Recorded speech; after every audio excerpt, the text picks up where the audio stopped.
হরে কৃষ্ণ, রাধে রাধে। তো আজ হচ্ছে রবিবার, আর তোমরা জানো যে আমি বেশ কিছুদিন ধরে ঠিকঠাক করে আমি আমার কোনো রকম ব্লগ ভিডিও ঠাকুর গোপাল সোনার কারোকে আমি কোনো রকম পোস্ট করতে পারছি না। কেননা তোমরা জানো যে আমার দাদাভাই কদিন হসপিটালে ভর্তি ছিল, তো সেই কারণে আর কি আমি কোনো রকম ভিডিও কোনো কিছুই মানে করতে পারিনি।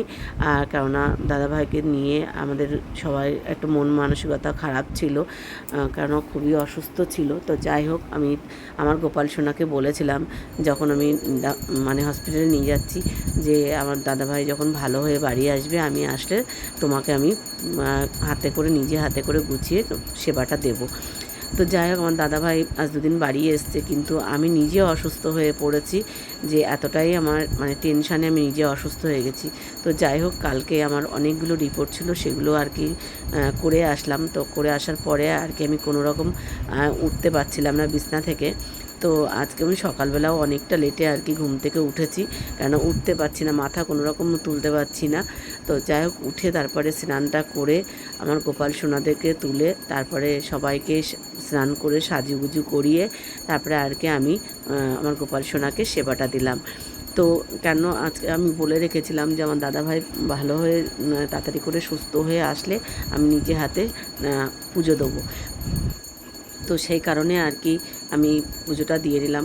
তো যাই হোক, আমি আজ কটা দিন ধরে ঠিকঠাক করে ভিডিও তোমাদের সাথে পোস্ট করতে পারছি না, দিতেও পারছি না, কারণ আমার শরীরটা ভীষণ খারাপ।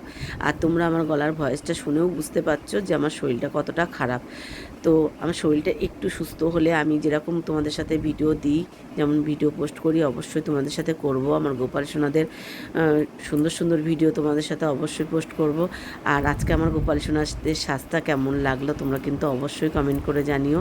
ভালো লাগলে সবাই একটা লাইক কমেন্ট করো। আর তোমরা সবাই আশীর্বাদ করো যেন আমার দাদাভাই খুব ভালো থাকে, সুস্থ থাকে। তোমরা সবাই এই ঠাকুরের কাছে প্রার্থনা করো। আর আমি তো সবসময় আমার গোপাল সোনাকে আমি সবসময় বলছি যেন আমার দাদাভাই খুব ভালো থাকে, সুস্থ থাকে। আর তোমরাও অবশ্যই আশীর্বাদটা করো। আর আমার গোপাল সোনাদের ভিডিও অবশ্যই দেবো, তোমরা আমার একটু পাশে থেকো, একটু সাপোর্ট করো। টাটা।